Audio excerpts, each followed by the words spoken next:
नमस्कार दीपा स्टार्लिंग चैनेले आपनादेर सबाइके स्वागत।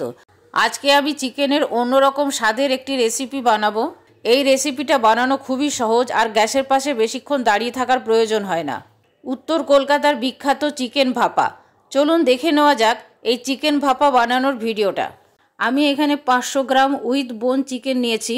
আপনারা বোনলেস চিকেন দিয়েও বানাতে পারেন রেসিপিটা। আর এই রেসিপিটা বানাবার জন্য চিকেনের পিসগুলো ছোট ছোট করে টুকরো করে নিয়েছি। প্রথমে একটা পেস্ট বানিয়ে নেব। সেই জন্য মিক্সার জারের মধ্যে নিলাম 5টা কাজু বাদাম, 1 টেবিল চামচ কালো সরষে, 1 টেবিল চামচ সাদা সরষে, 2 টেবিল চামচ পোস্ত। প্রথমে শুকনো অবস্থায় মিক্সিতে গ্রাইন্ড করে নেব। ড্রাই গ্রাইন্ড করার পর পোস্তটা পাউডারের মতো মিহি হয়নি। এবারে এর মধ্যে দেব 3টে কাঁচা লঙ্কা। যে যেরকম ঝাল খেতে পছন্দ করেন সেই অনুযায়ী লঙ্কা ব্যবহার করবেন। একটু জল দিয়ে একটা মিহি পেস্ট বানিয়ে নেব। এখন চিকেনটা ম্যারিনেট করে নেব। সেই জন্য চিকেনের মধ্যে দেব পরিমাণ মতো নুন, হাফ চা চামচ রসুন পেস্ট, হাফ চা চামচ আদা পেস্ট। এই রেসিপিতে আদা রসুন পেঁয়াজের ব্যবহারটা কম করলেও কোনো অসুবিধে নেই। দেব পাতিলেবুর রস, একটা মিডিয়াম সাইজের পাতিলেবুর 3 ভাগের রসটা এর মধ্যে দেব। পাতিলেবুর রস না থাকলে 1 চা চামচ ভিনেগারও ব্যবহার করতে পারেন। সব কিছু একসাথে ভালো করে মেখে নেব। দিয়ে দেব সর্ষে পোস্তর পেস্টটা। আমি পুরো পেস্টটাই এর মধ্যে দেব।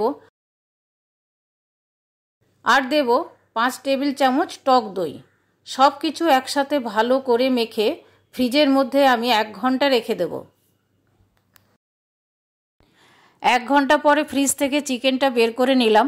ম্যারিনেশনের পর্ব কমপ্লিট। এবারে একটা প্যানের মধ্যে নেব কিছুটা সর্ষের তেল। তেলটা যে যেরকম খেতে পছন্দ করেন সেরকম নেবেন। তেলটা গরম হয়ে গেছে। দিয়ে দিলাম 2টো মিডিয়াম সাইজের পেঁয়াজ কুচোনো। পেঁয়াজ কুচোনোটা সফট হওয়া পর্যন্ত ভেজে নেব। লাল লাল করে ভাজবার কোনো প্রয়োজন নেই। পেঁয়াজগুলো সফট হয়ে গেছে, এর থেকে বেশি ভাজবো না। এবারে এর মধ্যে দেব 1/4 চামচ রসুন পেস্ট আর 1/4 চামচ আদা পেস্ট। আদা রসুন একসাথে ভালো করে কষিয়ে নেব যতক্ষণ পর্যন্ত না আদা রসুনের কাঁচা গন্ধটা যায়। আদা রসুনের কাঁচা গন্ধ চলে গেছে। এখন এর মধ্যে দেব স্বাদ মতো নুন আর 1/4 চামচ কাশ্মীরি লঙ্কার গুঁড়ো। কাশ্মীরি লঙ্কার গুঁড়োটা আপনারা না চাইলে নাও দিতে পারেন। সব কিছু একসাথে আরও একটু কষিয়ে নেব। সমস্ত মশলা ভালো মতো কষানো হয়ে গেছে। এর মধ্যে দেব একটু জল। জলটা দেওয়ার পর একটু নাড়াচাড়া করে শুকিয়ে নেব জলটা। জলটা শুকিয়ে গেছে। পেঁয়াজের মশলা রেডি। এই মশলাটা আমি এবারে ম্যারিনেটেড চিকেনের মধ্যে দিয়ে দেব। দেব হাফ চা চামচ চিনি। সব কিছু চিকেনের সাথে ভালো করে মেখে মিশিয়ে নেব। ভাপা চিকেন বানাবার জন্য ম্যারিনেট করে নেওয়াটাই খুব বেশি ইম্পর্টেন্ট। এই রান্নাটা এমনি আর কিছু করার নেই। এবারে এটা স্টিমে রান্না হবে। পেঁয়াজটা মেখে নেওয়া হয়ে গেল। এবার একটা টিফিন কৌটো নিয়েছি। সেটার নিচে সাইজ মতো কলাপাতা কেটে রেখেছি।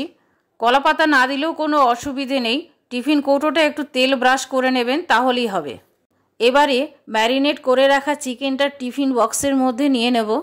দৈনিক একই রকমভাবে চিকেনের কারি না বানিয়ে মাঝে মধ্যে এই রকমভাবেও চিকেন বানিয়ে নিতে পারেন। খেতে কিন্তু খুবই ভালো লাগে। এই রেসিপিটা বানাবার জন্য গ্যাসের পাশে বেশিক্ষণ দাঁড়িয়ে থাকতে হয় না। আর স্টিমে বানানো হয় বলে অনেক বেশি হেলদি হয়। ওপরে দিয়ে দেব 4টে কাঁচা লঙ্কা। ভাপা চিকেন হবে আর কাঁচা লঙ্কা পড়বে না, সেটা হতে পারে না। আর দেব 2 টেবিল চামচ সর্ষের তেল। এবারে ঢাকা দিয়ে দেব। ঢাকাটা কিন্তু ভালো করে দিতে হবে যেন কোনো রকমভাবে জল না ঢোকে ভেতরে। কড়াইয়ের মধ্যে আমি 2 কাপ জল বসিয়ে দিয়েছি। জলটা ভালো মতো ফুটে উঠেছে। টিফিন কৌটোটা এর মধ্যে বসিয়ে দেব। ওপর থেকে একটা লিড ঢাকা দিয়ে দেব। এবারে আমি 2 মিনিট হাই ফ্লেমে রান্না করে নেব। 2 মিনিট পরে গ্যাসের ফ্লেমটা সিম করে দেব। আধ ঘন্টা পরে গ্যাস অফ করে দিয়ে ঠান্ডা হওয়ার জন্য অপেক্ষা করব। ঠান্ডা হয়ে গেছে। টিফিন কৌটোটা বের করে নিয়েছি কড়া থেকে। চিকেনের থেকে সুন্দর গন্ধ বেরিয়েছে আর দেখতেও খুব সুন্দর হয়েছে। আমি আপনাদের এখন দেখিয়ে দেব চিকেনগুলো কত সুন্দর সেদ্ধ হয়েছে। দেখুন কাঁটা চামচের কাঁটা ঢুকে যাচ্ছে আর চিকেনগুলো চট করে ভেঙে যাচ্ছে। খুবই সহজ রেসিপি, কত তাড়াতাড়ি হয়ে গেল। আর এই রেসিপিটা বানাবার জন্য বেশি তেল মশলাও লাগে না। আপনারাও খুব চট করে বানিয়ে নিতে পারেন উত্তর কলকাতার বিখ্যাত এই চিকেন ভাপা। আমার এই চিকেন ভাপা বানানোর ভিডিওটা আপনাদের কেমন লাগলো কমেন্ট করে কমেন্ট বক্সে জানাবেন। ভালো লাগলে প্লিজ একটা লাইক করে দেবেন, শেয়ার করবেন আর সাবস্ক্রাইব করে বেল আইকনটা টিপে দেবেন পরবর্তী নোটিফিকেশনের জন্য।